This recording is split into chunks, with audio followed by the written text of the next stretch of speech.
4 years of silence had earned Leo, the son of Alpha Silas Blackwood, a cruel title, the unlovable prince. Born of tragedy and motherless since birth, the boy didn't just reject nannies, he destroyed them, while the country's highest-ranking she-wolves lined up to tame him, desperate for a shot at becoming the next Luna. Every single one left broken, bleeding, or fired. Silas was on the verge of locking the boy away for good until a starving, abused Omega named Sophie entered with a mop and bucket.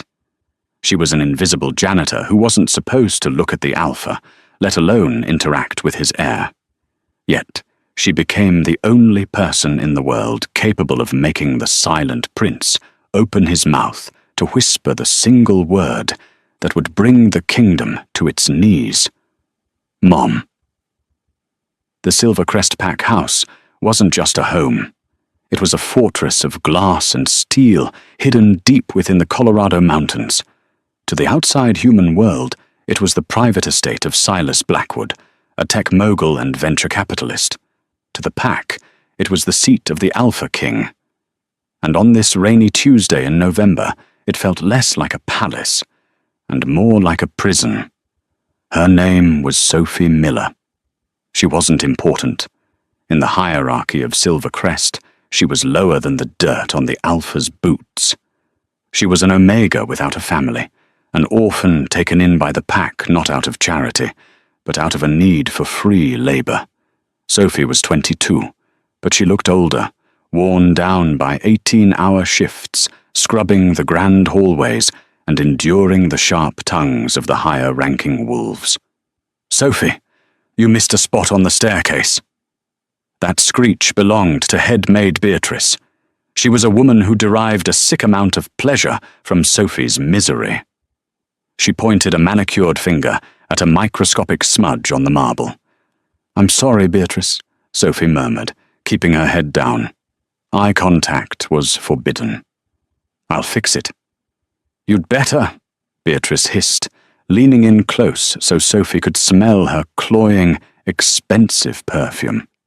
"Because today is the selection, and if Alpha Silas sees a single speck of dust while he's interviewing the new candidates for young Master Leo, it won't be me who gets punished. It'll be you sleeping in the stables again. The stables. It was freezing out there, and the horses were kinder than the people inside the house. The selection was a monthly ritual of humiliation. Alpha Silas Blackwood was the most powerful wolf on the continent, but he had a fatal weakness. His 4-year-old son, Leo. Leo's mother had died during childbirth, a tragedy that turned Silas from a benevolent leader into a cold, ruthless tyrant. He ruled with efficiency, but his heart was dead. And Leo? Leo was a terror. The rumors said the boy was feral. He bit, he screamed, he broke heirlooms worth millions, but worst of all, he never spoke. Not a word. Not a sound. Just growls. Sophie finished scrubbing the spot, her hands raw from the harsh chemicals.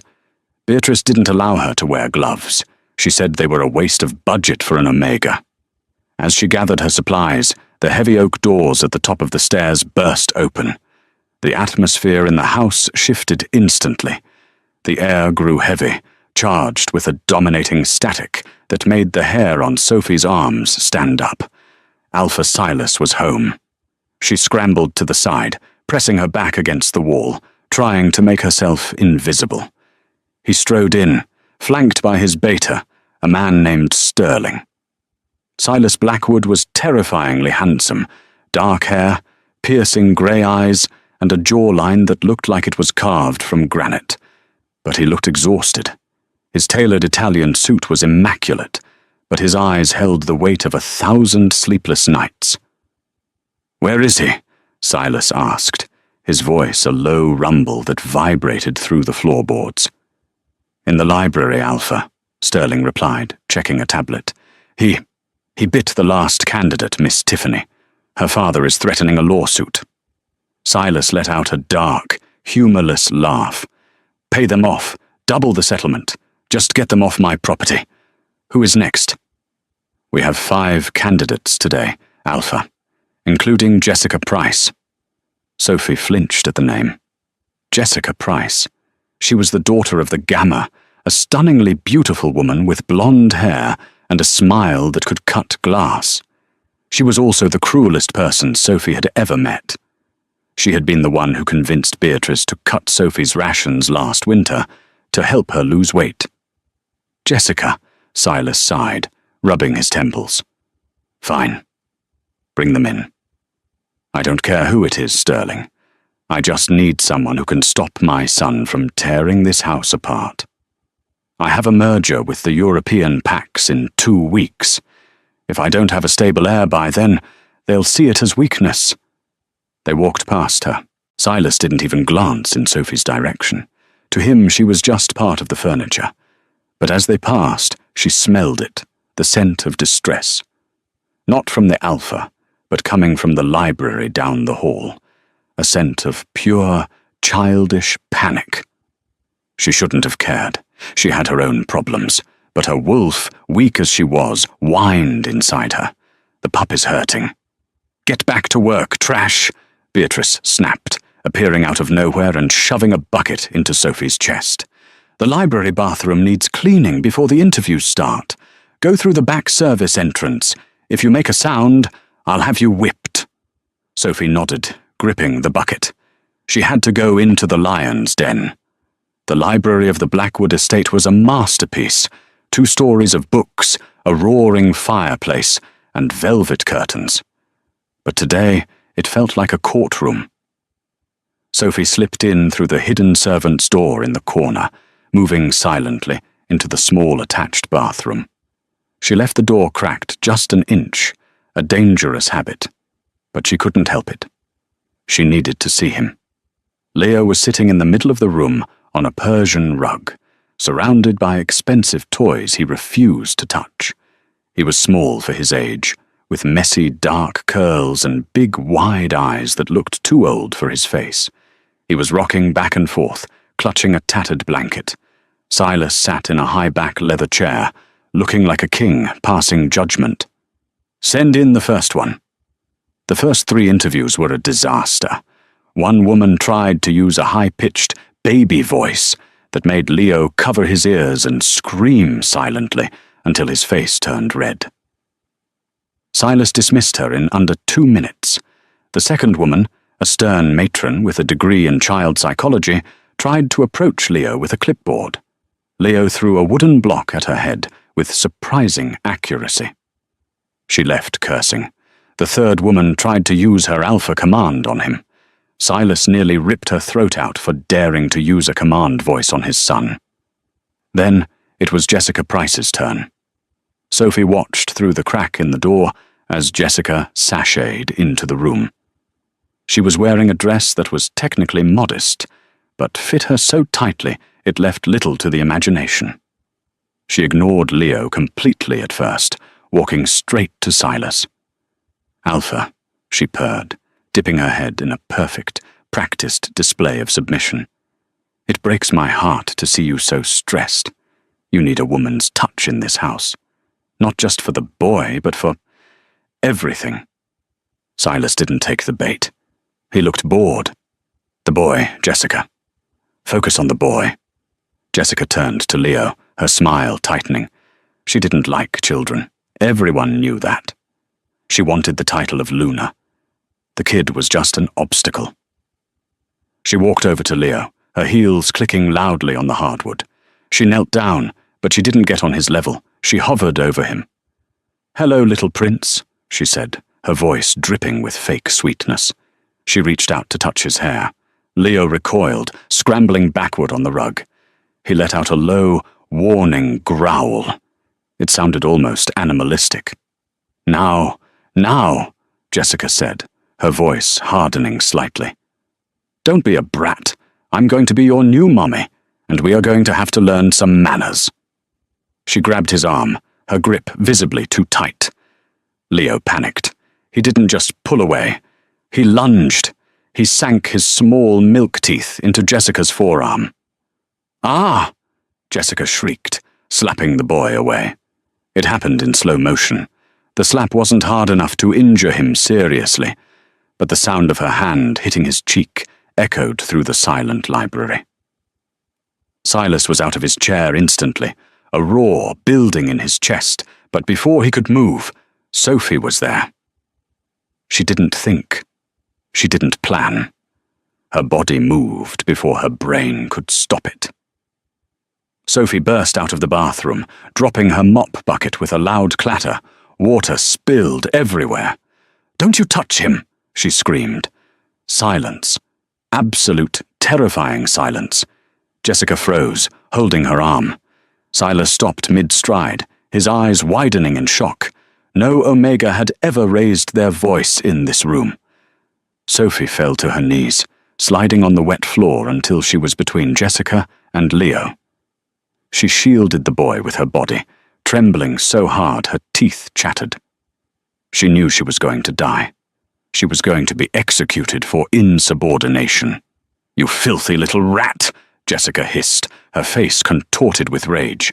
"How dare you interrupt? Alpha, this janitor just attacked me!" Silas didn't look at Jessica. He was looking at Sophie. His gaze was intense, analyzing every inch of her shaking form. "Get up!" he commanded. His voice wasn't angry, just icy. Sophie couldn't move.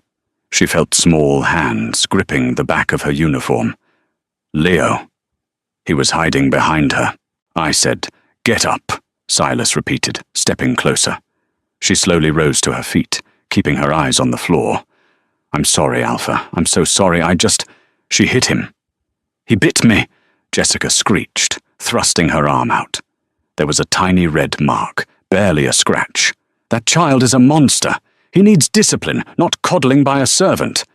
Silas turned his head slowly toward Jessica. "You struck my son." It was a reflex.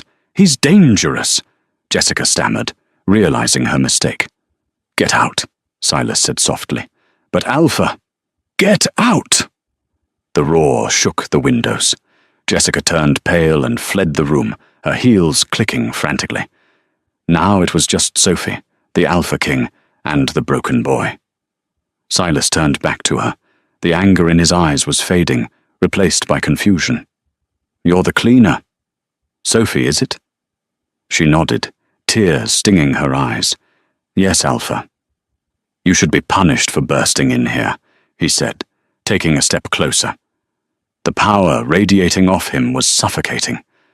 "But, look." He pointed behind her. Sophie turned around. Leo hadn't run away to his corner.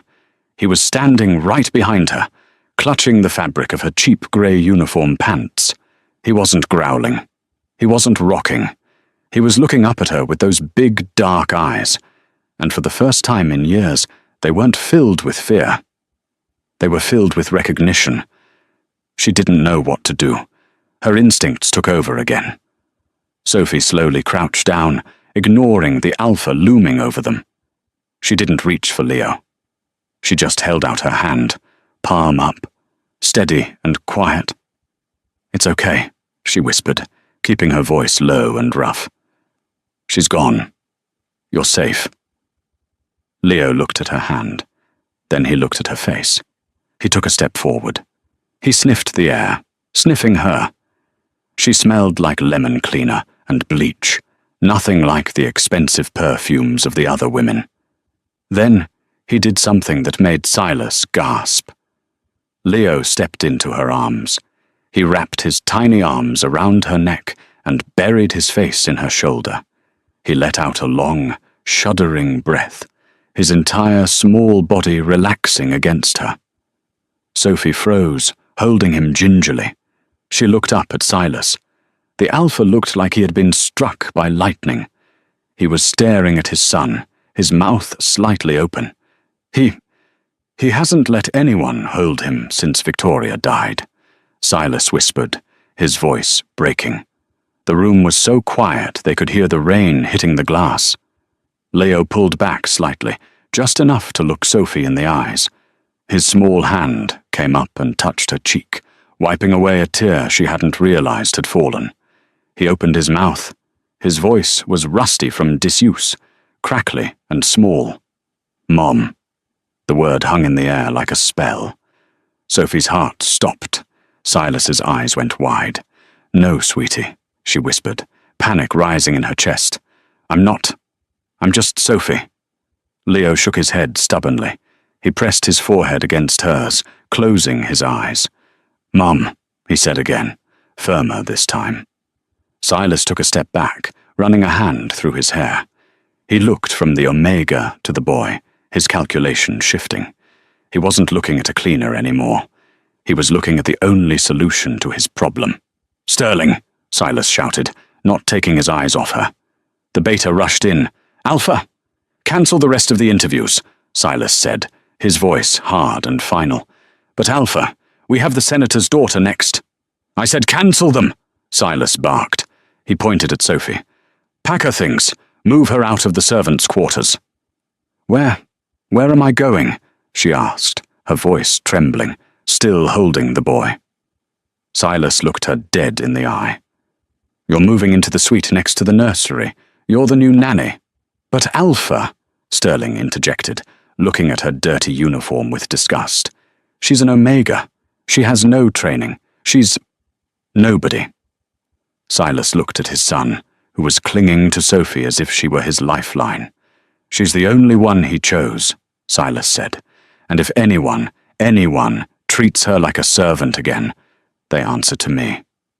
Moving from the servants' quarters to the East Wing wasn't a promotion for Sophie. It was a target on her back.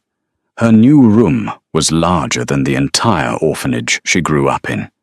It had a king-sized bed with Egyptian cotton sheets, a private balcony overlooking the pine forests, and an attached bathroom with a tub deep enough to swim in. But she didn't sleep in the bed. For the first 3 nights, Sophie slept on the rug beside Leo's bed in the nursery next door. He wouldn't sleep unless he was holding her hand. If she tried to leave to go to the bathroom, he would wake up screaming, a blood-curdling sound that brought security running. So, she stayed. The dynamic in the house shifted violently.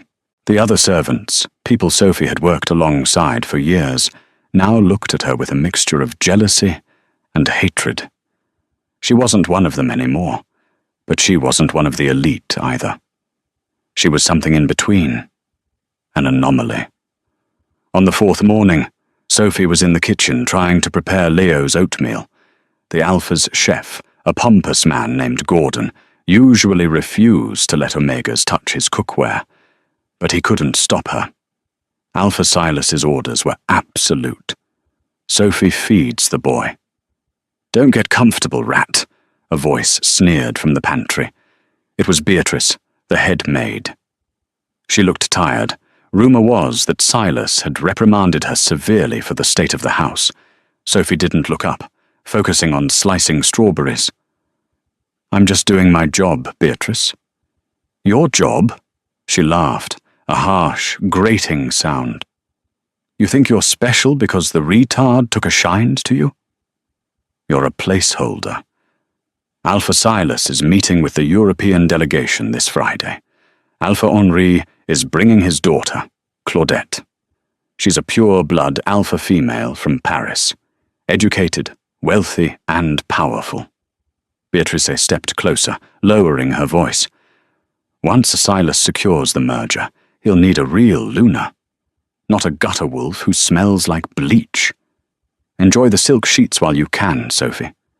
When they throw you out, I'll be waiting to put you back in the stables. Sophie's hand trembled, the knife slipping and nicking her finger. A drop of blood welled up. Beatrice smiled cruelly. Careful. We wouldn't want to contaminate the young master's food with your filth. Sophie wanted to cry, but she swallowed the lump in her throat. She was right. Sophie was just a temporary fix. Later that afternoon, she took Leo to the private garden. It was the only place he seemed to relax. He was sitting in the grass, stacking pebbles. Sophie sat nearby, reading a book aloud. Not a children's book, but a gardening encyclopedia she found on the shelf. He seemed to like the rhythm of the Latin plant names. You read well for an Omega." Sophie jumped. Alpha Silas was standing on the patio, watching them. He had shed his suit jacket, his white shirt sleeves rolled up to reveal muscular forearms covered in faint scars. He held a glass of whiskey, even though it was only 2 hours p.m. I went to school until I was 12, Alpha," she stammered, standing up quickly, "before the system took me." Silas walked onto the grass. Leo didn't run away, which was a miracle, but he did scoot closer to Sophie's leg. Silas noticed the movement. A flash of pain crossed his eyes. "He trusts you," Silas said, his voice devoid of emotion. "Why?" "I don't know, Alpha. Don't lie to me." He stepped closer, his scent, cedar and rain, overwhelming her senses. "Did you use magic? A potion? Some Omega trick?" Sophie looked up at him, feeling a spark of anger. "I listened to him, that's all.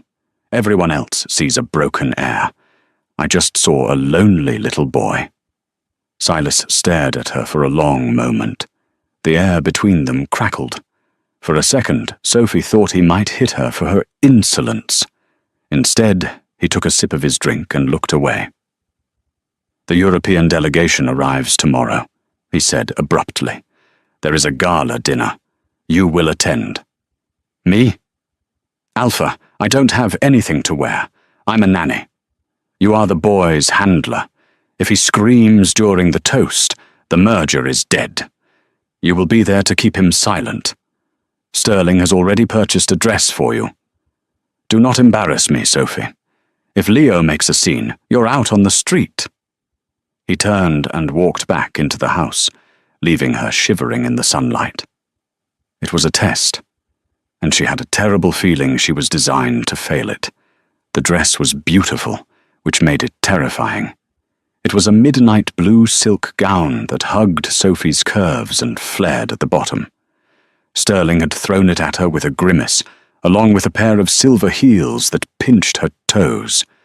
She felt like an imposter. The grand hall of the Silver Crest estate was transformed. Crystal chandeliers glittered overhead, and long tables were laden with roasted meats and wines that cost more than Sophie's life earnings. The room was filled with the elite of the werewolf world, alphas and betas from packs across America and Europe. Sophie stood in the corner, hidden by a large fern, holding Leo's hand. He was dressed in a tiny tuxedo, looking uncomfortable.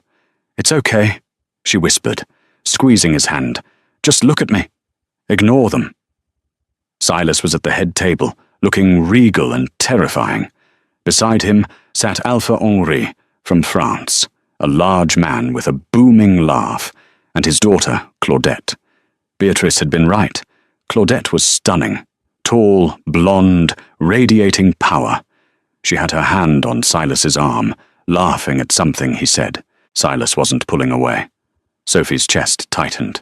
She told herself it was just protectiveness over Leo. "Is that the child?" Alpha Henri asked loudly, the room quieting down. He pointed a thick finger at Leo. "The one with the condition." Silas stiffened. "My son is fine, Henri." "I heard he was feral," Henri chuckled, clearly drunk on power and wine. "A mute king cannot lead a pack, Silas. Perhaps it is time to consider a new heir. Claudette has excellent breeding hips." The insult was flagrant. The room went deadly silent. Silas gripped his wine glass so hard it shattered, red liquid staining the white tablecloth like blood. "Leo is my heir," Silas snarled, his voice dropping to that dangerous alpha timbre. "Prove it," Claudette interjected, her voice silky smooth. "Bring him here. Let him toast to the alliance. If he is an alpha, he can surely say, 'Cheers.'" It was a trap. They knew he couldn't speak. If Silas refused, he looked weak. If he agreed, Leo would fail. Silas looked at Sophie across the room. His eyes were desperate. "Do something," they seemed to say. Sophie knelt down to Leo. "Leo, baby," she whispered. "Do you see that man? The loud one? He thinks you're scared." Leo frowned, his brow furrowing. "You're not scared, are you?" she asked. "You're an alpha." Leo shook his head. "No. Go show him." She nudged him gently. Leo let go of her hand. The entire room watched as the small 4-year-old walked across the marble floor. He looked tiny against the towering adults. He walked straight up to the head table. Claudette smirked. "Well, speak up, little puppy." Leo didn't speak. He reached onto the table, grabbed his father's heavy silver steak knife, and slammed it into the table, right between Alpha Henri's fingers. Thunk. The blade vibrated. Henri jerked his hand back, eyes wide. Leo climbed up onto the empty chair next to Silas, stood on it, looked Henri dead in the eye, and let out a growl. It wasn't a child's tantrum. It was a deep, resonating sound that came from his chest. A pure alpha challenge. The room gasped. He has the spirit," Henri stuttered, looking pale. "By the moon!" Leo didn't stop there. He pointed at Sophie, then pointed at the empty chair beside him. Silas looked at his son, then at the Omega. He understood. Leo wasn't just challenging Henri, he was claiming his pack, and his pack included her. "Sophie," Silas called out, his voice ringing clear. "Join us." She froze. A servant sitting at the head table? It was unheard of, but the Alpha had commanded. Sophie walked forward, her legs shaking. She sat in the chair Leo indicated. Leo immediately hopped off his chair, climbed into her lap, and buried his face in her neck, exhausted by his display of dominance. Claudette looked furious. "Silas, surely you aren't going to let the nanny sit with the delegation. She's an Omega." Silas looked at Claudette, then at Leo, sleeping in Sophie's arms. A rare, genuine softness touched his face. "She is not just a nanny," Silas said, raising a fresh glass of wine. "She is the only one who can tame the lion." To the merger. The dinner continued, but the dynamic had changed. Sophie wasn't invisible anymore. She was the woman holding the air. And from across the room, she saw Jessica Price watching her. She wasn't just angry anymore. She was smiling, a cold, calculating smile that promised violence. The high of the gala lasted exactly 12 hours. The next morning, chaos erupted. Sophie was woken up by the sound of her door being kicked open. "Get up!" It was Sterling, the beta. Behind him were 2 security guards and a very smug-looking Jessica Price. Sophie sat up, clutching the duvet to her chest. "What? What's happening?" "Don't play innocent," Sterling spat. He looked disappointed. "I actually started to trust you after last night. Silas trusted you." "I don't understand," she cried. "Lady Claudette's diamond necklace is missing," Jessica said, her voice dripping with fake sympathy. "It was in her guest suite. We've searched the whole house. The only place left is... here. I didn't take anything." "Search the room," Sterling ordered. The guards tore the room apart. They ripped the sheets off the bed, dumped Sophie's drawers on the floor, and overturned the mattress. "Found it," a guard said. He reached into her pillowcase and pulled out a shimmering necklace of diamonds and sapphires. Sophie's blood ran cold. No, that's not mine. I've never seen that before." "Save it for the Alpha," Sterling said grimly. 2 guards grabbed her arms, hauling her out of bed in her pajamas. They dragged her down the hallway. Leo heard the commotion. He ran out of the nursery, screaming a high-pitched wail. He tried to run to Sophie, but Jessica stepped in his path, blocking him. "No, Leo!" Sophie screamed as they dragged her away. "Stay there!" They threw her into the Alpha's office. Silas was standing by the window, his back to them. The necklace lay on his desk. "Silas, please," Sophie begged, falling to her knees. "I didn't take it. You have to believe me. Why would I steal? I have everything I need here." Silas turned around. His eyes were black. His wolf was close to the surface.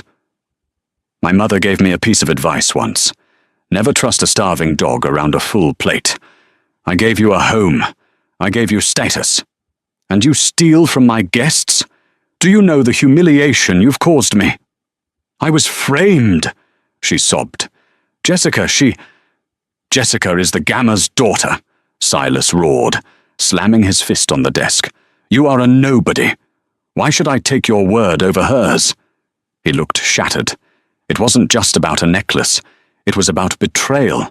Everyone in his life had left him or hurt him. He had started to let Sophie in, and now the evidence said she was just another user. Get her out of my sight, Silas whispered. Throw her off the territory. If she returns, kill her.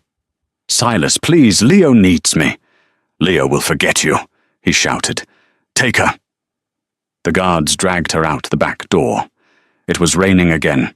They didn't stop at the gate.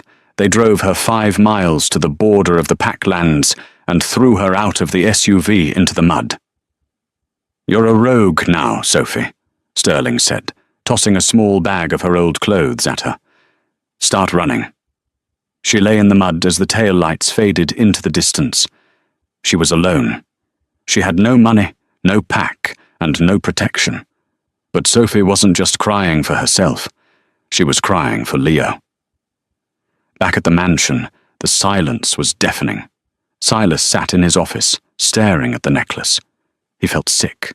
He wanted to be right. He wanted to believe her. But the proof was irrefutable.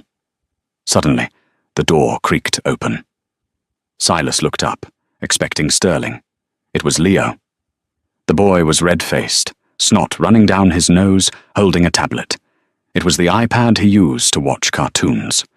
Go to bed, Leo, Silas said wearily. Sophie is gone. Leo shook his head violently. He ran to the desk and slammed the iPad down in front of his father. What is this? Silas asked. Leo tapped the screen. It was a video recording. Silas frowned and pressed play. The angle was low, filmed from under the bed in Sophie's room. Leo must have been playing hide-and-seek with the iPad recording, a game they played often. On the screen, the room was empty. Then the door opened. Sophie wasn't there. Jessica walked in. She looked around, checked the hallway, and then quickly pulled something from her pocket. The diamond necklace. She stuffed it into Sophie's pillowcase, smirked at her reflection in the mirror, and walked out. The video ended. Silas stared at the screen. The air in the room dropped 20 degrees. The glass of whiskey on his desk cracked and shattered from the sheer force of the aura exploding from his body. He had thrown an innocent woman, the woman who saved his son, out into the rogue-infested woods at night. He looked at Leo. Leo glared at his father with pure hatred. Find her, Leo rasped. His second sentence. Bring Mum back. Silas didn't wait for his guards. He didn't call Sterling. He shifted. Bones cracked and reshaped as a massive, midnight black wolf stood in the office. He leaped through the closed window, shattering the glass, and sprinted toward the forest, howling a sound of pure regret and rage. He had to find her before the rogues did. The forest at night was a living, breathing monster. Sophie had been walking for what felt like hours, but according to the moon, it had only been 40 minutes since Sterling threw her out of the SUV. The rain had turned to sleet, coating the pine needles in a slick layer of ice. Her thin pajamas were soaked through, clinging to her skin like a second, freezing layer. She was numb. Her feet, bare and bleeding from the rocks, couldn't feel the ground anymore. She wasn't running just from the cold. She was running from the scent. Rotten meat and sulfur. Rogues. Sophie stumbled over a tree root and crashed hard into the mud, biting her tongue. She tasted copper. As she tried to push herself up, a twig snapped loudly to her left. Well, look what the Alpha tossed out with the trash.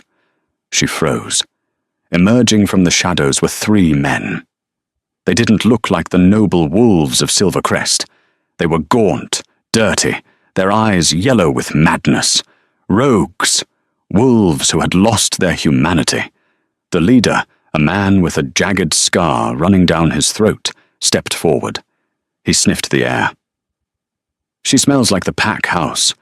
High quality. Please, Sophie whispered, backing up until her spine hit the rough bark of a pine tree. I have nothing. I was banished. We know. The scarred man grinned, revealing yellow teeth. We were told you'd be coming.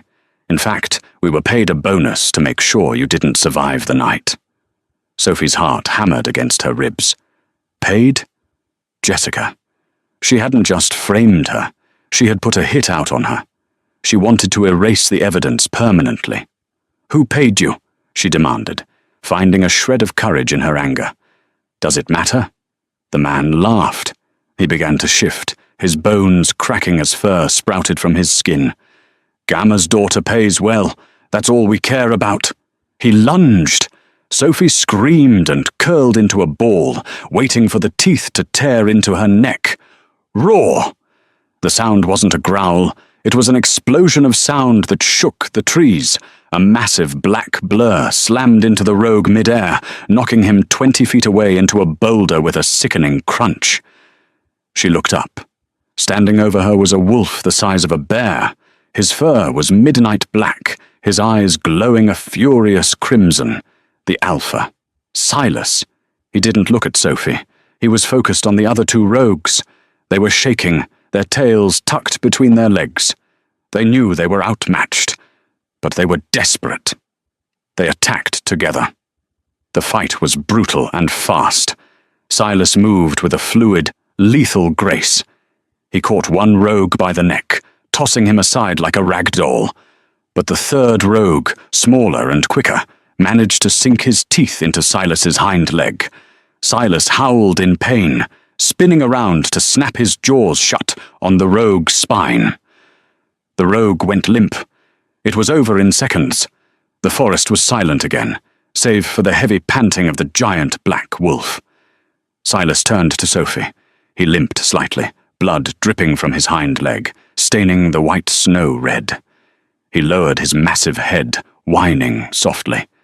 "Silas," she whispered. He collapsed. The shift back to human form was messy and painful. A moment later, the Alpha King lay naked and shivering in the mud, a deep gash on his thigh bleeding profusely. "Sophie," he groaned, his voice weak. "Run. More might come." "I'm not leaving you," she said, her voice shaking but firm. She ripped the hem of her pajama shirt, tearing a long strip of fabric. Sophie crawled over to him, ignoring the freezing mud. "This is going to hurt." She tied the makeshift tourniquet around his leg. He gritted his teeth, his face turning pale. "Why?" he rasped, looking up at her with feverish eyes. "I threw you out. I didn't believe you." "Because you're an idiot," she said, tears mixing with the rain on her face. "And because Leo needs his father." He reached up, his cold hand cupping her cheek. He showed me. "The video. I know, Sophie. I know everything." "We have to move," she said, pulling his arm over her shoulder. "We can't stay here. I saw a cave about half a mile back." Getting a 200-pound man through the woods in a snowstorm was the hardest thing she had ever done. Every step was agony, but she refused to let him fall. We made it to the small rocky overhang, just as the storm worsened. She huddled next to him, using her body heat to keep him from going into shock. He was burning up, the infection from the rogue's bite already setting in. "Sophie," he whispered in the dark. "If I don't make it back—" "Shut up," she snapped. "You're the Alpha King. You don't get to die in a hole." "If I don't, tell Leo I loved him. And tell the council, tell them Jessica is a traitor. She's working with the southern rogues to destabilize the pack." Sophie's blood ran cold. It wasn't just petty jealousy. It was a coup. "You can tell them yourself," she said, wrapping her arms tighter around him. They stayed like that for hours. Somewhere in the middle of the night, barely conscious, Silas pressed his forehead against hers. "I never wanted another Luna," he murmured. "I thought my heart died with Victoria. But it was you, Sophie. You woke me up." He kissed her then. It wasn't romantic or polished. It tasted of blood and rain and desperation, but it was the most real thing she had ever felt. "I'm going to fix this," he promised, his voice fading as he passed out from exhaustion. "I'm going to burn their world down for touching you." The dawn that broke over the Silver Crest estate was grey and lifeless, matching the mood inside the great hall. The rain had finally stopped, leaving behind a thick, suffocating fog that pressed against the floor-to-ceiling windows. Inside, the atmosphere was a mix of confusion, fear, and suppressed ambition. The European delegation had not slept. Alpha Henri and his daughter, Claudette, sat in the front row of the impromptu assembly, whispering furiously in French. The Pack Council, 12 of the oldest, most influential wolves in the territory, sat in a semicircle of high-backed chairs, their faces grim. They were waiting for news of a body, and standing at the front of the room, radiating a false, perfumed grief, was Jessica Price. She was dressed in a sleek black dress that was tasteful enough for a mourning period, but tight enough to remind everyone of her status. Beside her stood her father, the Gamma. He was a broad, sweating man who kept checking his gold watch, his eyes darting toward the heavy oak doors. "It is a tragedy beyond words," Jessica said, her voice trembling with a practiced sorrow. She held a lace handkerchief to dry eyes. Alpha Silas was unstable. The grief over his late wife, combined with the stress of the theft, it broke him. When he ran into the woods last night, he wasn't thinking like a king. He was thinking like a beast. "And the rogue activity?" Alpha Henri asked, his voice booming through the silent hall. "My security team reports scents of southern rogues near the border." "Exactly," Jessica nodded eagerly. "The woods are infested. If Silas went out there alone, in his state, we must prepare for the worst. We must think of the Pack's future. We must think of Leo." At the mention of his name, Leo, who was sitting with a temporary nanny in the corner, looked up. His eyes were red and swollen. He knew. Children always know when the adults are lying. "My father and I are prepared to step in as regents," Jessica continued, smoothing her dress. "We will take custody of the boy. We will ensure the merger with Europe goes ahead. We will bring stability back to Silvercrest." Gamma Richard stepped forward, raising his hands. "We should not delay. The Pack needs leadership. I propose we swear in the Regency Council immediately, before the panic spreads." One of the elders, a woman with steel-grey hair, frowned.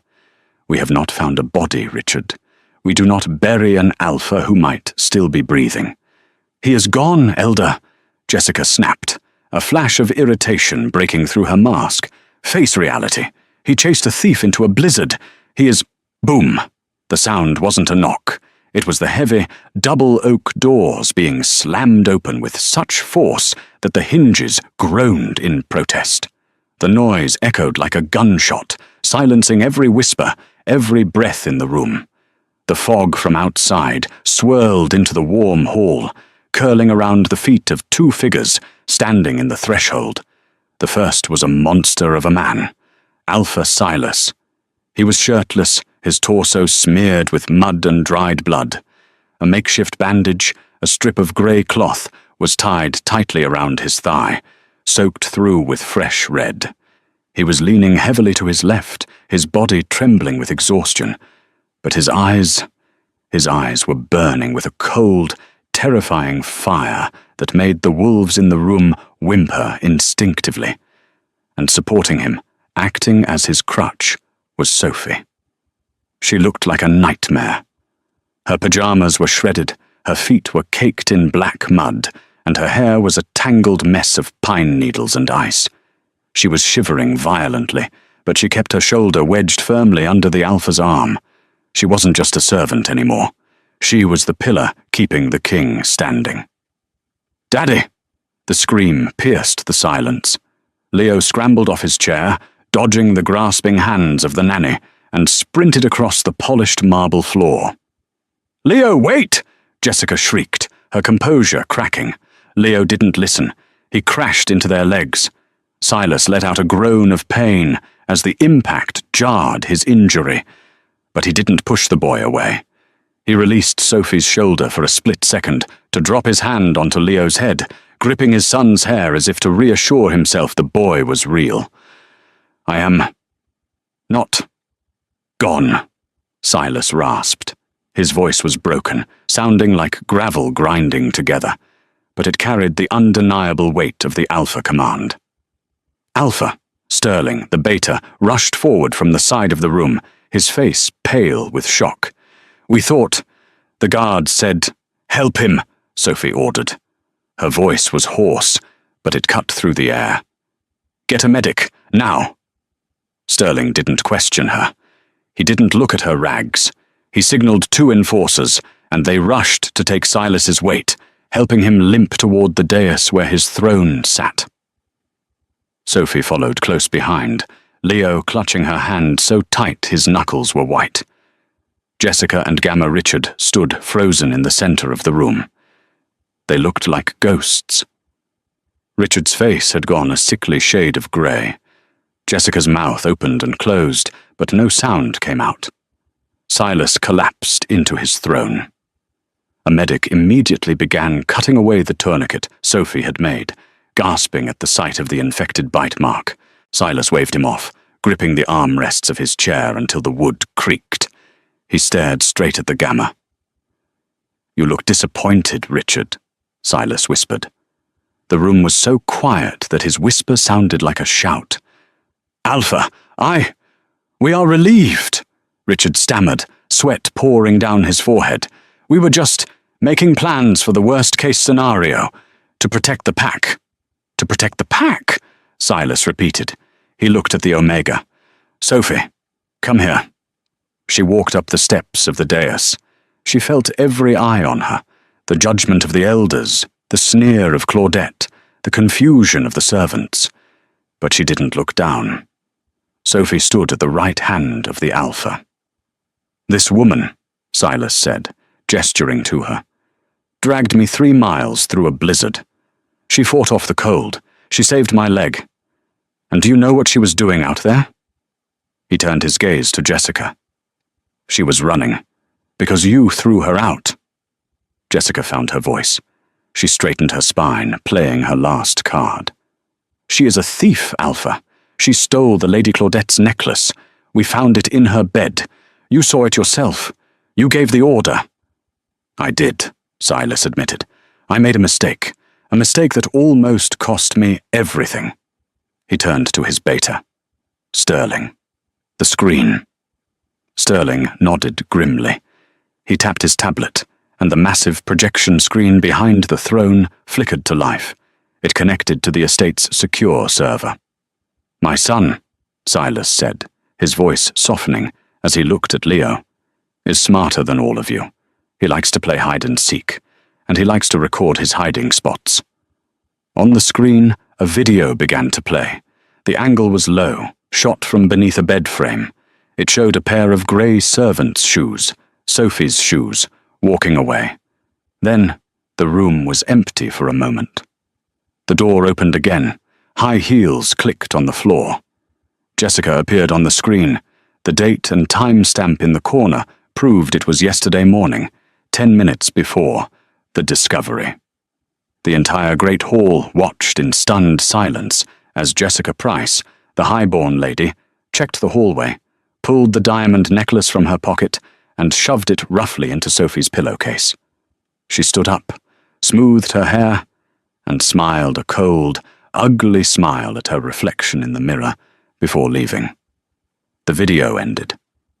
The silence that followed was heavy, suffocating. Jessica took a step back, shaking her head. "No, that's faked. It's deep fake technology. The Omega is manipulating you." "Is the bank faked too?" Sterling interrupted. He held up a file folder, his voice ringing with authority. "This morning, while the Alpha was missing, I ran a trace on the Gamma family accounts. 3 transfers, $50,000 each, sent to a shell corporation in Nevada." Sterling threw the file onto the floor at Richard's feet, the papers scattered. That corporation, Sterling continued, is a known front for the Red Tooth rogues, the same rogues who ambushed Alpha Silas in the woods last night. The gasp that tore through the room sucked the air out of the building. This wasn't just petty jealousy anymore. This was high treason. This was an assassination attempt. Alpha Henry stood up slowly, his face thunderous. You paid mercenaries to kill a king? To destabilize the region? He looked at Richard with pure disgust. You are a stain on our species. Gamma Richard panicked. He looked at the guards moving toward him, then at the elders. He pointed a shaking finger at his daughter. It was her! Richard screamed, his voice cracking. It was Jessica. She wanted to be Luna. She forced me to authorize the payments. She said if I didn't help her, she would tell everyone about my gambling debts. I had no choice. You liar, Jessica screeched, lunging at her father. She clawed at his face, her nails leaving red streaks. You devised the plan. You said Silas was weak. You said we could take the throne. Enough! Silas's command brought the brawling father and daughter to their knees. The alpha aura radiating from him was so potent it made the windows rattle. Guards, Silas said. Restrain them. Two enforcers grabbed Jessica and Richard, forcing them down onto the marble floor. They looked up at the dais, their faces masks of terror. The arrogance was gone. They were just wolves now, waiting for the slaughter. The penalty for treason is death, Silas said coldly. Public execution. Jessica began to sob, ugly, heaving sounds that echoed off the stone walls. Please, Silas, please, I grew up with you. We played together. Don't kill me. Silas didn't look at her. He looked at Sophie. He reached out and took her hand, her dirty, mud-stained hand, in his. Sophie, he said, his voice dropping to a whisper that only she could hear, though the room strained to listen. They tried to destroy you. They took your home, your reputation, and almost your life. The judgment is yours. Sophie looked at them. She looked at Jessica, the woman who had starved her, mocked her, and treated her like she was subhuman. She looked at Richard, a man who would kill his own leader for power. She felt a surge of anger, hot and sharp. She wanted them to hurt. She wanted them to bleed. But then she felt Leo squeezing her other hand. Sophie looked down at him. He was watching her, his eyes wide and innocent. If she ordered their deaths, that would be the first thing he remembered about her as a mother figure. Blood. She took a deep breath, the smell of the pack filling her lungs. Death is too easy, she said. Her voice was steady. It's quick. It's an escape. Sophie stepped forward, looking down at Jessica. You wanted to be a queen, she told her. You thought you were better than everyone because of your bloodline. You thought people like me were invisible, disposal. She turned to Silas. Let them live. A murmur of confusion rippled through the council. Let them live, Sophie continued, but strip them. Strip their titles, seize their assets to pay for the damages to the pack, and send them to the Omega Quarter. Jessica's eyes went wide. No, she whispered. Anything but that. You will work, she said, her voice hardening. You will clean the toilets in the barracks. You will scrub the floors of the hospital. You will eat the leftovers from the mess hall. You will wear the grey uniform.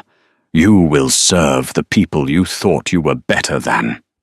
She leaned in closer.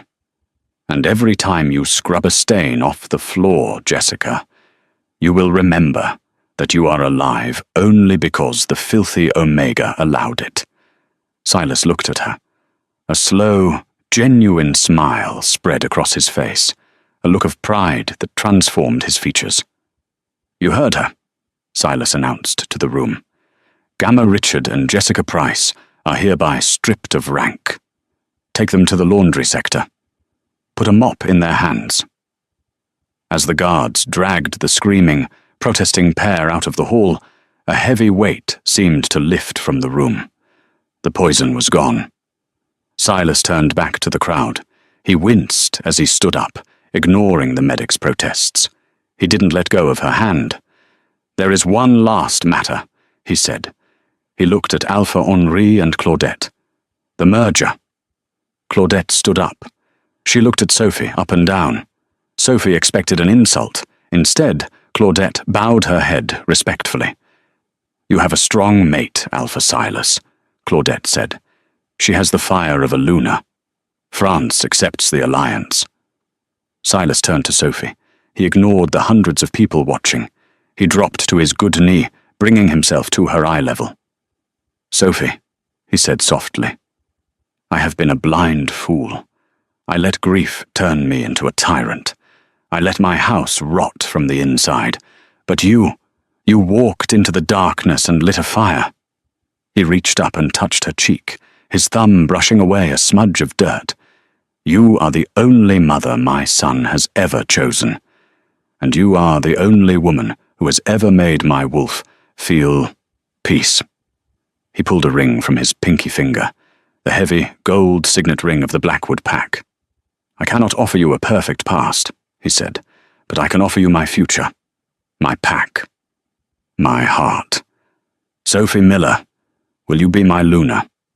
The world seemed to stop. She looked at the ring, then at Leo.